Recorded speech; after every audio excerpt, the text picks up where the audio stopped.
17 ये टॉपिक इसलिए इम्पोर्टेंट हो जाता है ना बिकॉज ऐसा जर्नल एंट्री एडमिशन में भी है, रिटायरमेंट में भी है, तो इसलिए इस टॉपिक को करा रहे हैं कि कवर अप कर देगा थोड़ा ही चैप्टर।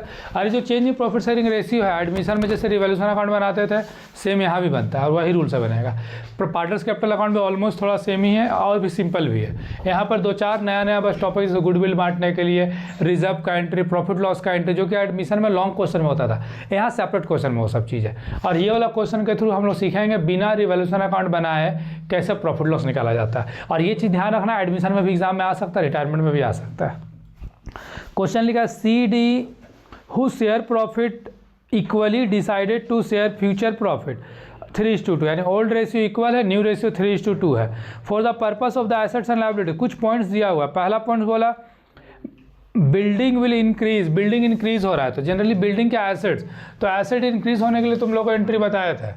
कभी भी अगर एसेट इंक्रीज होगा तो उसके लिए एंट्री याद रखना, assets account debit to revaluation account होता है। तो यहाँ पर एसेट जो इंक्रीज हुआ उसका नाम बिल्डिंग है, तो लिख दिए building account debit to revaluation account. ठीक है, जो भी एसेट लायबिलिटी इंक्रीज डिक्रीज होता है उसके लिए हम लोग यूज करते हैं रिवैल्यूएशन का यूज करते हैं। और रिवैल्यूएशन अकाउंट बनाने के पीछे रीजन भी यही है, जो एसेट लायबिलिटी जो इंक्रीज डिक्रीज होता है उसके लिए बनाया जाता है रिवैल्यूएशन अकाउंट। तो लिख दिए building account debit to revaluation account. ठीक है, अब यहाँ पर अमाउंट क्या डालोगे तो वहाँ डायरेक्ट लिखा ही है इसका अमाउंट 40,000, तो यहाँ 40 डाल दिए। नरेशन क्या लिख लेना, being increase in the value of assets. ठीक है, क्योंकि यहाँ पर इंक्रीज हुआ। दूसरा पॉइंट बोल रहा है फर्नीचर एंड क्रेडिटर। देखो फर्नीचर एसेट्स है लेकिन क्रेडिटर क्या है, लायबिलिटी है, दोनों का एंट्री अलग अलग पास करना। तो फर्नीचर और क्रेडिटर दोनों डिक्रीज हो रहा है, तो पहले एसेट डिक्रीज हो रहा है, तो एसेट डिक्रीज का एंट्री होता है रिवैल्यूएशन अकाउंट, तब ऊपर चला जाएगा। ठीक है, एक तरह से बोल सकते हो अपोजिट। तो रिवैल्यूएशन अकाउंट डेबिट टू में आ जाएगा एसेट्स, तो एसेट्स में है फर्नीचर, तो यहाँ पर लिख दिए फर्नीचर अकाउंट। नरेशन में लिख देना being decrease in the value of assets, ये नरेशन हो गया। तो फर्नीचर डिक्रीज हुआ है 4,000, तो यहाँ पर अमाउंट लिख दिए 4,000।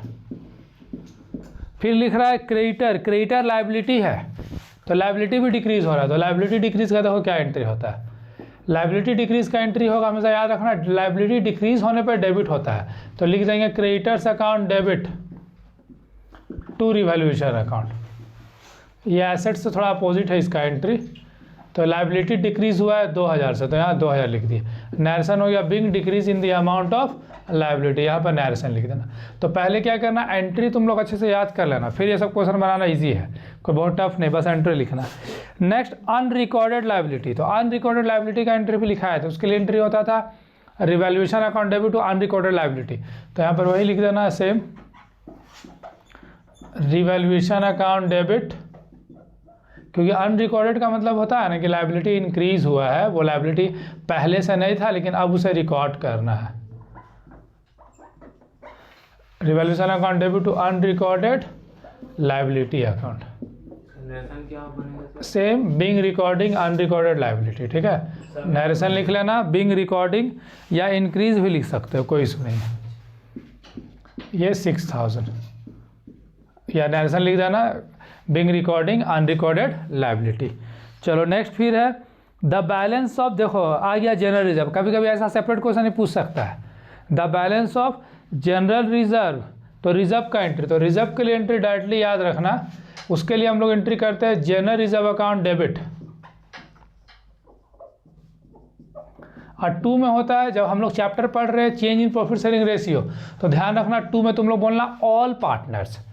अगर यही एंट्री एडमिशन में करते तो बोलते ओल्ड, रिटायरमेंट में करते तो फिर बोलते ऑल, यानी change in profit sharing ratio में भी बोलना, जहाँ पार्टनर का नाम आएगा वहाँ क्या बोलना ऑल पार्टनर, मतलब सबका नाम लिखना है। तो इस क्वेश्चन में पार्टनर है सीज, सी है तो लिख देंगे सीज कैपिटल अकाउंट, और एक पार्टनर डी है तो यहाँ पर लिख देंगे डीज कैपिटल अकाउंट।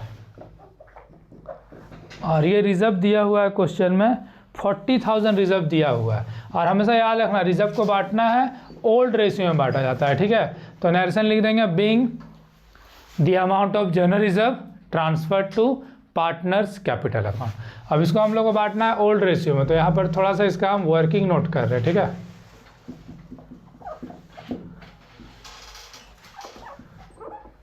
जनरल रिजर्व का अमाउंट है 40,000, ऐसे इसका वर्किंग नोट नहीं भी करने से काम चल जाएगा। क्या है, ओल्ड रेशियो इक्वल बोल रहा है, तो इक्वल में क्या करते हैं, हाफ हाफ बांट दो, तो सिंपल 40,000 का हाफ हाफ क्या होगा, 20,000 सी को मिलेगा और 20,000 किसको मिल जाएगा, डी को मिल जाएगा। ठीक है, 20,000 सी को मिल गया, 20,000 डी को मिल गया। अगर बांट के दिखाना होगा यहाँ तो ऐसे दिखा देना, इक्वल बोला है 1:1 यानी 1/2 1/2। सी को दे दिए 40,000 इंटू 1/2 यानी आ गया ये 20,000, और डी को भी दे दिए 40,000 इंटू 1/2 यानी इसका भी कितना आ गया 20,000। ऐसे नहीं भी बांटने से काम चलेगा। एक चीज़ और दिया हुआ है, लिखा है प्रॉफिट लॉस डेबिट बैलेंस। देखो दो होता है प्रॉफिट लॉस का एंट्री, एक होता है डेबिट बैलेंस और एक होता है क्या, क्रेडिट बैलेंस। तो डेबिट बैलेंस जब बोलेगा तो पहले क्रेडिट बैलेंस का एंट्री सुन लो। क्रेडिट बैलेंस का एंट्री होता है profit loss account debit to partners capital account, लेकिन यहाँ पर क्या बोलते हैं डेबिट बैलेंस, तो एंट्री उल्टा हो जाएगा, यानी पार्टनर का नाम पहले हो जाएगा इस टाइप से, C's capital account debit,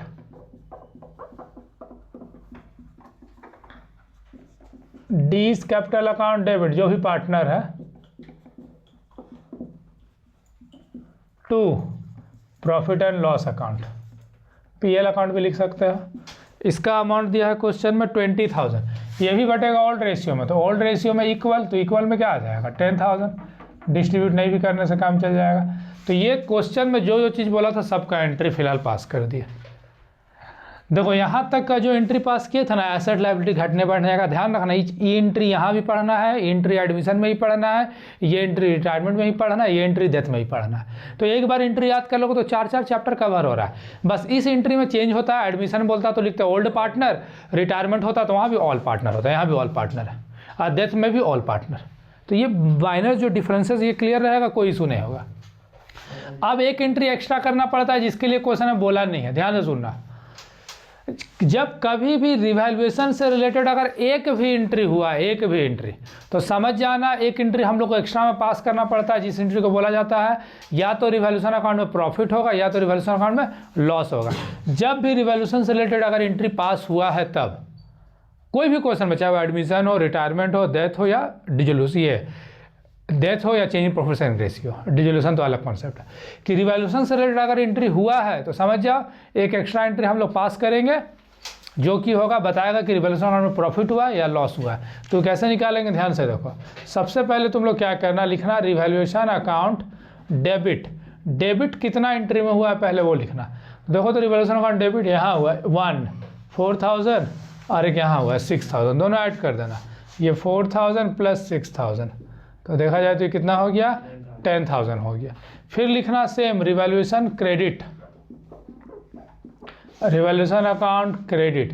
credit में यहाँ पर था, अच्छा ये 40,000 है ना बिल्डिंग का, देखो क्रेडिट हुआ है 40,000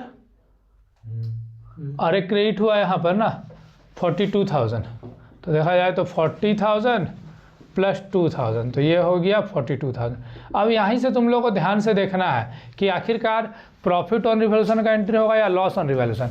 तो देख लेना दोनों में से बड़ा कौन सा, अगर क्रेडिट का अमाउंट बड़ा है तो ये प्रॉफिट ऑन रिवैल्यूएशन का एंट्री, और डेबिट का अमाउंट अगर बड़ा रहता तो लॉस ऑन रिवैल्यूएशन का एंट्री। तो फिलहाल कौन बड़ा है, क्रेडिट, तो हम लोग का एंट्री यहाँ पर निकलेगा प्रॉफिट ऑन रिवैल्यूएशन का, ये वाला एंट्री निकलेगा। अभी एंट्री में लिखेंगे तो कैसे निकालोगे प्रॉफिट, दोनों जो अमाउंट है उस आपस में माइनस कर देना, 42,000 माइनस 10,000, तो ये अमाउंट निकल कर आया 32,000। अब प्रॉफिट ऑन रिवैल्यूएशन का एंट्री ये कर देना, revaluation account debit to, partner का नाम क्रेडिट हो जाएगा, सीज कैपिटल अकाउंट, ऐसा एंट्री उसमें भी होता था एडमिशन रिटायरमेंट डेथ में भी, टू डीज कैपिटल अकाउंट।